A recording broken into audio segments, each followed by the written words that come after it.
C'est l'histoire d'un homme qui tombe d'un immeuble de 50 étages. Le mec, au fur et à mesure de sa chute, il se répète sans cesse pour se rassurer. Jusqu'ici, tout va bien. Jusqu'ici, tout va bien. Jusqu'ici, tout va bien. Mais l'important, c'est pas la chute. C'est l'atterrissage.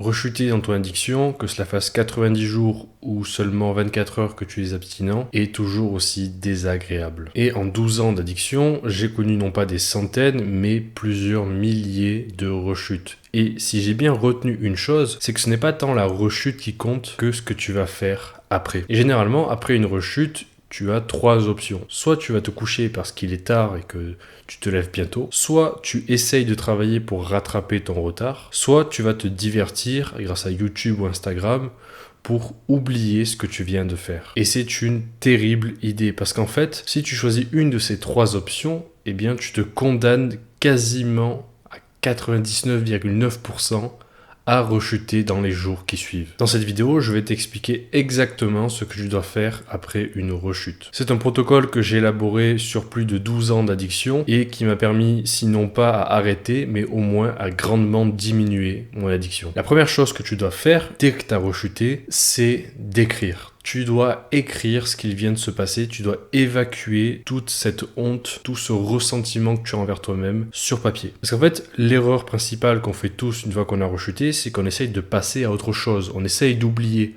Soit on va dormir, soit on se met sur un projet à travailler, soit on va sur les réseaux. Dans tous les cas, c'est une terrible idée parce qu'en fait, tu essayes le plus vite possible de passer à autre chose. Et donc, tu n'apprends rien et tu es condamné à répéter les mêmes erreurs tant que tu ne les auras pas apprises. Et donc, ce que tu dois faire dès que tu as rechuté, c'est d'écrire. Maintenant, le problème, c'est que ça demande une certaine discipline parce que écrire que tu viens de te masturber à chaque fois que tu le fais, et en détail, c'est pas très agréable. Et donc, j'ai créé un formulaire que j'appelle un rapport de rechute qui va te permettre d'écrire rapidement ce qui vient de se passer pour enfin évacuer cette honte que tu ressens et avancer dans ta vie. Ce formulaire, il est très simple. Tu commences par dire où tu t'es masturbé, quand, puis tu expliques avant, dans quelle situation tu étais, comment tu te sentais émotionnellement, qu'est-ce que tu faisais. Puis tu expliques pendant, ce que tu as regardé, comment tu te sentais. Et il faut vraiment que tu sois dans le plus de détails possible. Et après, comment tu te sens maintenant que tu écris. À la fin, je dois marquer une sensation de manque de 0 à 4. Donc 0, t'as aucune libido. 4, t'avais une envie extrême, vraiment t'en pouvais plus. Et l'intensité du contenu. Est-ce que t'as regardé du contenu soft, juste des filles en lingerie, ou est-ce que tu as regardé du contenu hardcore? J'ai créé ce rapport en m'inspirant des thérapies pour soigner les comportements compulsifs, comme les gens qui se rongent les ongles ou qui s'arrachent les cheveux. Et même si les comportements compulsifs et l'addiction ne sont pas vraiment la même chose, reste que ce rapport fonctionne vraiment bien, à la seule condition que tu le remplisses à chaque fois. Et donc ce que je veux que tu fasses, c'est que tu télécharges en description le PDF et que tu l'imprimes et que tu le gardes toujours au moins un exemplaire sur ton bureau. Parce que entre nous, je sais très bien que si tu l'imprimes pas avant, tu vas pas l'imprimer quand on aura besoin. Tu vas dire, ah, c'est pas si important que ça, allez, on passe à autre chose, c'est trop désagréable. Il faut que tout soit prêt au moment où tu vas perdre le contrôle. Il y a le lien en description et t'as même pas besoin de rentrer ton adresse mail, rien du tout, juste tu télécharges le rapport, il est gratuit. Et si tu fais partie du serveur Discord, le rapport est déjà dans les ressources. La deuxième étape, après avoir rempli ton rapport, ce n'est pas de travailler ou de te remettre à ta vie normale.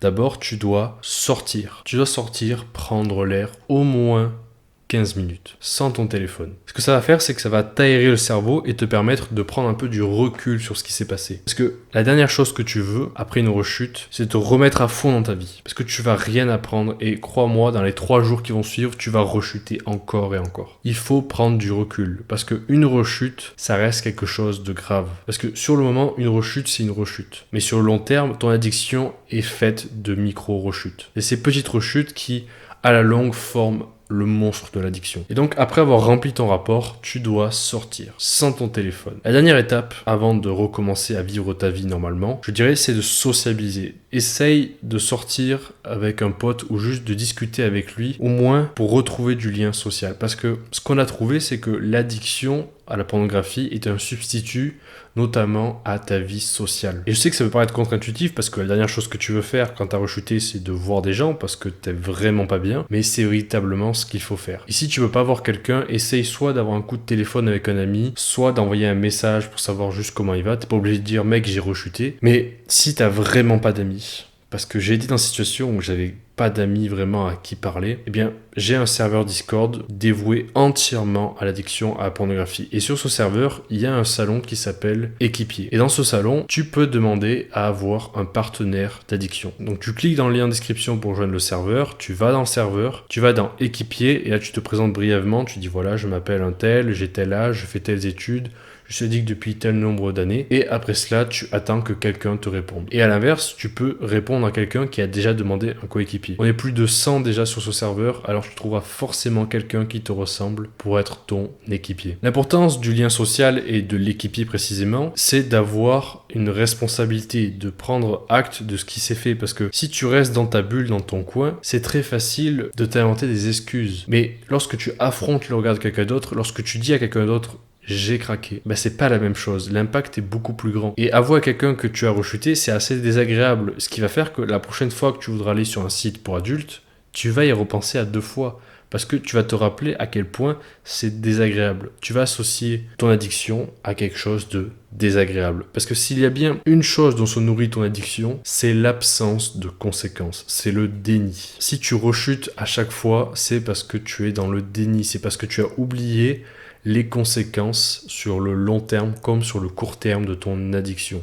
Parce que quand tu y penses, c'est assez débile, je veux dire. Ça fait combien de fois que tu rechutes? Tu sais ce qui va se passer à chaque fois, tu le sais. Et pourtant, tu retombes toujours dans les mêmes pièges. C'est pas comme si l'industrie pornographique développait de nouvelles technologies et te prenait là où tu t'y attendais pas. C'est pas comme si tu voyais une pub dans la rue et que ça y est, c'est activé. Non, c'est toujours la même chose. Tu t'ennuies, t'es fatigué, t'es stressé, tu vas sur Instagram ou tu ouvres un onglet de navigation privée et c'est parti. Tu cherches, tu regardes, tu déconnectes ton cerveau. Mais il y a une petite voix dans ta tête qui te dit encore non, non, arrête, vas-y, arrête, s'il te plaît, tu sais ce qui va se passer. Mais t'écoutes pas, tu continues. Encore et encore et encore. Et c'est comme cela que tu as l'impression de stagner dans ta vie. La dernière chose que je voulais dire, c'est que je sais que sur le moment, une rechute, c'est désagréable et que tu peux avoir cette impression d'échouer. Mais sache une chose, rechuter n'est pas échouer. Il y a toujours un espoir, tu peux toujours faire mieux. Tu n'imagines pas le nombre de fois où je suis passé par là, le nombre de fois où j'ai rechuté et je me suis dit, c'est impossible. Je ne pourrai jamais me débarrasser de cette addiction. Et aujourd'hui, je ne peux pas dire que je me suis débarrassé de mon addiction et je ne sais même pas si je le pourrais le dire un jour. Mais ce que je peux dire, c'est que j'ai repris le contrôle. Globalement, 90% du temps, j'ai repris le contrôle. Je suis loin de l'époque où c'était 3 fois par jour. Il y a de l'espoir. Ce n'est pas parce que tu as rechuté que tu ne peux pas être sauvé. Maintenant, comme je l'ai dit, ton addiction se forme de petits moments comme cela de rechute. Et le plus tu vas rechuter, le plus ça va être difficile de te défaire de l'addiction. Parce que ça renforce l'addiction dans ton cerveau. Donc si tu es vraiment déterminé à mettre un gros coup à ton addiction et à avancer dans ta vie, je propose une forme spéciale de coaching. C'est un suivi pendant 30 jours où je vais te suivre tous les jours pendant 1 mois afin de m'assurer que tu ne rechutes plus. En fait, je vais être littéralement ton daron pendant 30 jours et tous les jours, tous les soirs, je vais te dire, est-ce que aujourd'hui tu as rechuté? Oui, non, et tu vas me dire, oui, j'avais quelques envies, mais j'ai tenu. Mais il n'y a pas que cela. Pour t'aider à tenir, je vais te partager toutes mes techniques, toute mon expérience sur 12 ans d'addiction pour t'aider à reprendre le contrôle et à gérer les moments les plus difficiles. J'ai déjà expérimenté ce suivi de 30 jours avec quelqu'un dans mon Discord et il a tenu pour la première fois de sa vie les 30 jours d'abstinence. Donc si tu es intéressé par ce suivi, si tu en as vraiment marre d'avoir cette addiction qui t'empêche de progresser, eh bien tu peux réserver un appel gratuit en description. Sur ce, je te souhaite une bonne soirée. N'hésite pas en commentaire à me poser des questions et je te dis à la prochaine. Ciao.